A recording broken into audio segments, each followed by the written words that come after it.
Welcome to this very special edition of the KJ Masterclass Live, the show which ensures that you profit from your time spent here with experts, either through their industry insights, information, or simply learning from them.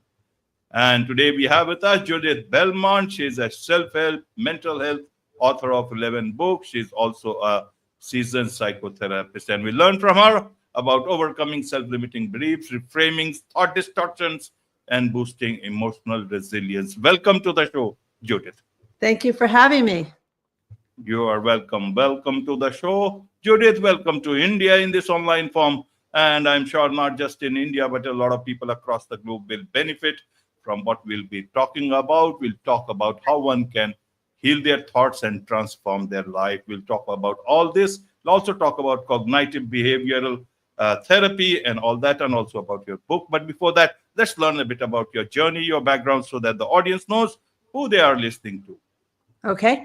I was a therapist in Pennsylvania, United States, for over 40 years. And now I'm retired, but I do mental health coaching. And I wrote 11 books.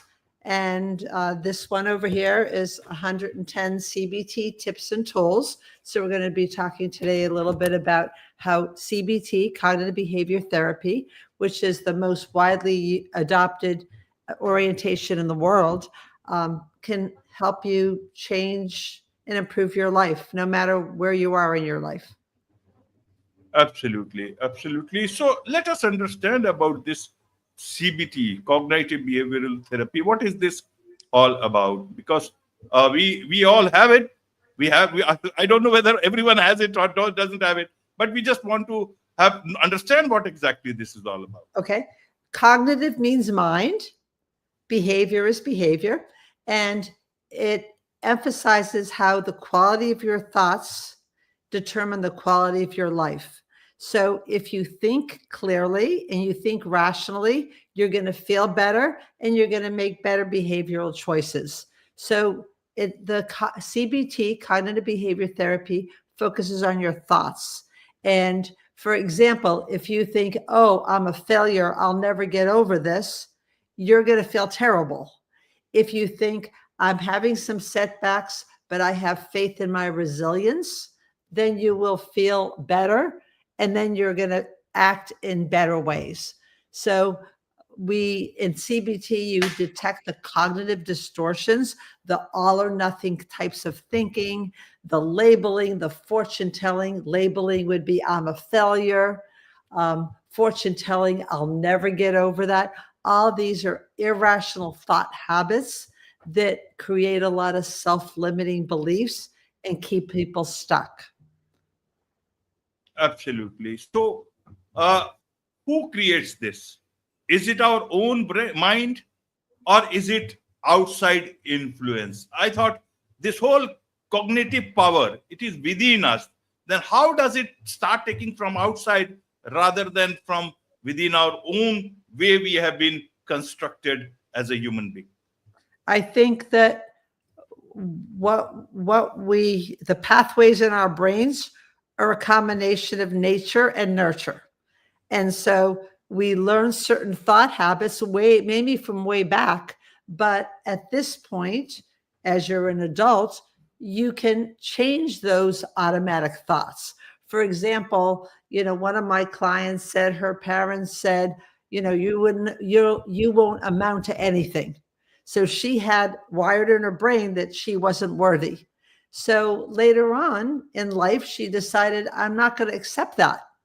I'm not going to accept that kind of way of thinking. So it's not really about blaming anybody. It's about learning better thought habits now and identifying the cognitive distortions, like the ones that I told you about: labeling, fortune telling, over catastrophizing. And there's other ones also.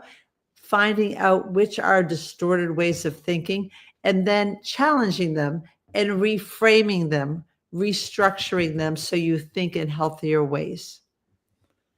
Right. So what is the purpose of this cognitive power?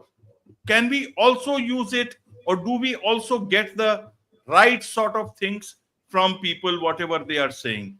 Somebody says something good, Do we take that, or or it can inflate us, our egos unnecessarily? That can also be the case, and which can, eh, at that instance, look good, but later on we'll have illusions about ourselves, delusions about ourselves, and that can also lead to failures. Help us understand from both these perspectives. I mean, as a human being, how do I ensure that what I am listening now, and how will I perceive it tomorrow, it is in good for me?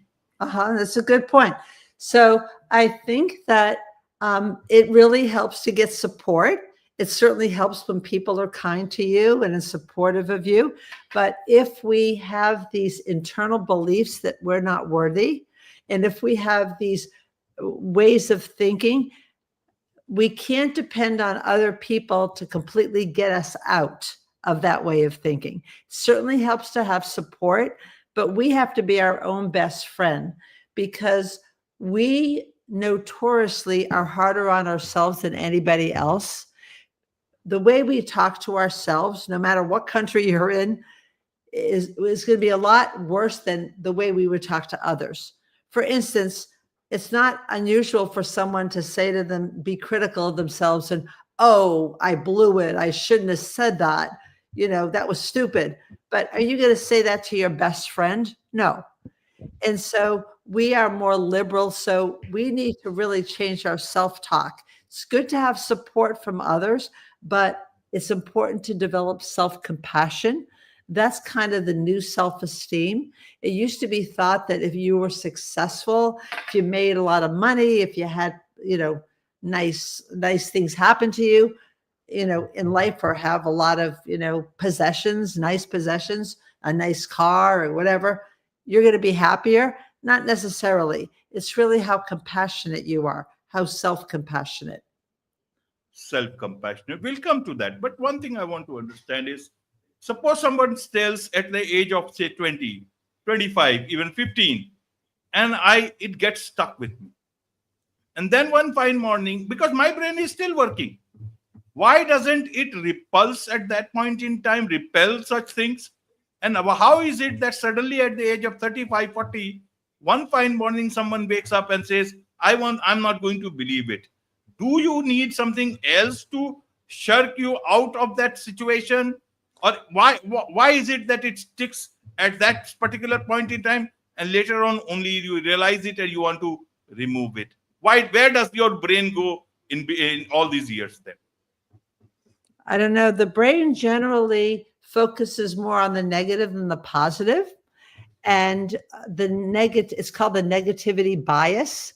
And we tend to take positive things a little bit like Velcro, or a little bit like not Velcro, and negative thoughts are like Velcro. It's kind of sticks. So we do tend to harbor negative thoughts. I know when I used to be speaking a lot in presentations, and I might get one bad evaluation and a whole bunch of good ones. What do you think is going to stick more? The bad one. So we tend to be harder on ourselves, and we tend to expect a lot of ourselves. But what CBT does is not just say, oh, you should think in better ways. It teaches you how to do that. So, for example, in my book, I have handouts, I have worksheets, I have quizzes, I have logs, I have diaries, I have different things that people actually learn the skills of how to do that. And that's what CBT does, is it offers a lot of life skills.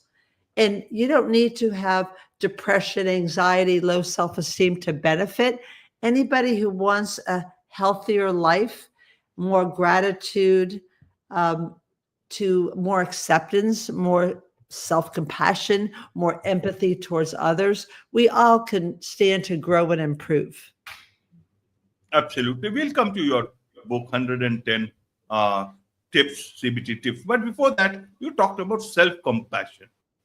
What is this self-compassion about? Is this the same thing as self-love and so many other things, self, that is nowadays being talked about? How do we aren't we already compassionate about ourselves? Every system of our body thinks about our own safety, security, and welfare. I think that self-compassion is forgiving yourself for what you know now, what you didn't know back then. A lot of times people, and I have seen many clients trapped in the past, they define themselves by their worst moments rather than have what's called a growth mindset, that I learned from the past, I move on. But so many people, maybe they're reminded by their spouses or their family members or their friends of the things they did in the past that they are, in hindsight, not happy about. And people are often not forgiving of themselves for things that are so obvious in now, but were not obvious back in hindsight. And so forgiving yourself is an example of self-compassion, being able to accept yourself, flaws and all. I had a client once that was in front of me at a coffee table. She said, I have this many failures and I can't afford one more. And she was around 35. And I said, wow, that's a lot of failures by, 35 years old. And she only had two things to say. She dropped out of college, and I can't even remember the other one. But to her, they loom larger than life. And she was so perfectionistic because she didn't want to make one more mistake. And that's an example of the opposite of self-compassion, being so hard on yourself that you only have a tightrope to walk on rather than a plank. Didn't give herself enough margin for error because she felt like she failed so much already. She just couldn't afford to goof up again.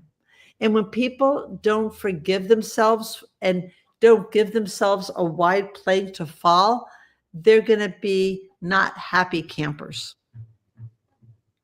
Absolutely. So when do people come to know that they need help, or how do they come to know when they need if they need help? Because even those people with such biases, against themselves, negative thoughts, they still rise a lot, many times, and they might consider that I am still fine, I do not need any help. Who tells them? How do they come to know? It's not can everyone benefit out of it? Well, it's a great question. And really, most of the people who need the help don't come. It's the people who realize that they need a change. And I'll give you an example. One of my coaching clients, she says, why am I coming to therapy? They're the ones, she has a very dysfunctional family. She's, an adult. And she says, and I'm the one in therapy. And they're the ones who are like, really dysfunctional. And you know what? She has enough courage. She has enough awareness. And she realizes to seek help is a sign of strength, not of weakness. So some people never realize they need help. Some people have what they call personality disorders, that they think that they're right, even though they're not. And they never would admit that they made a mistake. So unfortunately, the people who come to therapy are often the healthier ones than people that are around them. Not always, but sometimes. Okay. That's a great point. So, but then coming to your book, 110 tips, if I have to remember to get help, that's too many tips, or only a few tips will do here, Judith. Okay. Well, you don't need to read every single tip. You could just read whatever you have that day. But the topics are anxiety, depression, low self-esteem, forgiveness, gratitude, mindfulness. And one tip would be, for example, learning the psychological ABCs. A stands for an action or an event. So let's say someone walks by you who you know well and just looks the other way, doesn't say hello. The C is the consequence, which is your feelings and your behavior. You might be really upset and insulted, and really it's the B in the middle, your thought, that determines your feeling. So sometimes we need to dissect a situation. So the thought would be, what a nerve, he thinks he's too good for me. You might be sad. The reason why you're sad is because of your thought. Oh, he doesn't like me anymore. You might be amused because your thought would be, oh, maybe, he's lost in thought. I hope he's okay. Isn't it funny? He's so preoccupied. So just breaking a situation down to an ABC can help you realize you have power over your interpretations. If you say, oh, I shouldn't be sad because he ignored me, how are you going to do that? No one can change their feelings directly, but they can identify their thoughts. They can write it down, and they can say, is this a healthy thought or an unhealthy thought? And then they can replace the unhealthy thoughts with other alternatives. But sometimes we get stuck in our ants, which are automatic negative thoughts. We have a certain way of interpreting things, and sometimes we can't get out of it. So it's just like folding your arms. If you want to fold your arms right now, what arm is on top? If you fold your arms like that, my right arm is on top. Can you do that? Right. Yeah. Yes. Which arm is on top, the right or the left? So I don't know. It's all perception, but both are, I guess, in good I'm position. looking at yours, and your right arm's on top. Try it the other way, Right. so the left arm is on top. When you do it the other way, it's hard to do, right? Very hard to do.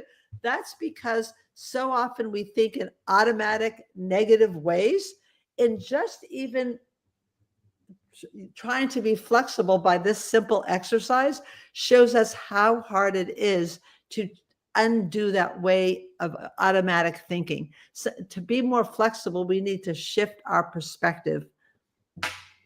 Absolutely. One last thing I want to understand, Judith, is that the world is not a good place for several people. They come in life a bit hard way, or they understand world differently. The world has not been that kind to them, and they create those mechanisms within their mind, themselves, so as they can survive. They can also thrive in whatever situations they are. And then later on, those same things that they have created for themselves can become a bit negative. And then they are afraid that if I change all this, then I will lose my identity. People will not even recognize me. What would you like to tell? Many people do not have, they are very hard workers. They are very hard on themselves. They are very hard on others. Even something called self-compassion can be a tough job for them. What would you like to tell such people? Well, you can think in temporary ways instead of permanent ways.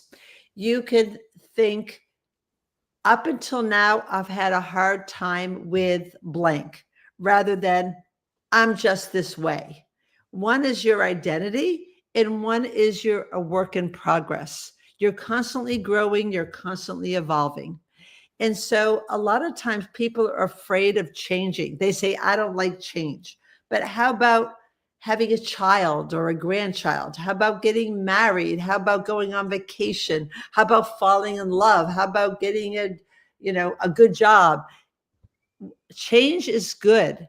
It's sometimes we're afraid of it because it shifts our identity. But if we have a growth mindset instead of a fixed mindset, it is going to help you get unstuck from old notions and think in temporary ways.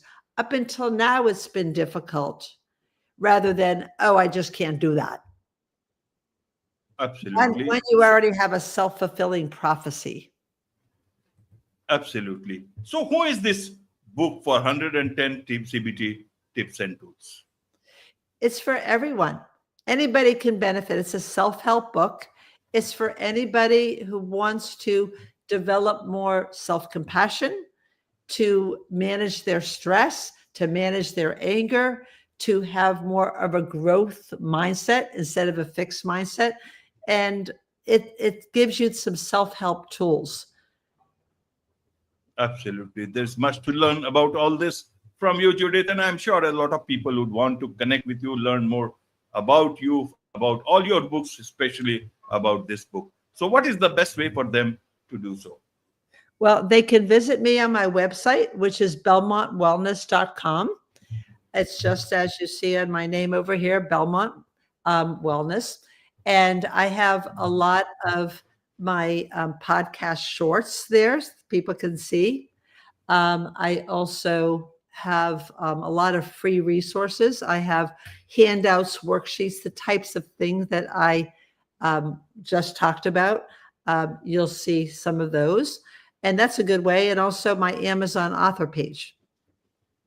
Absolutely. With this, it's a wrap on this very special edition of the KJ Masterclass Live. Thank you so much indeed for joining us. Thank you.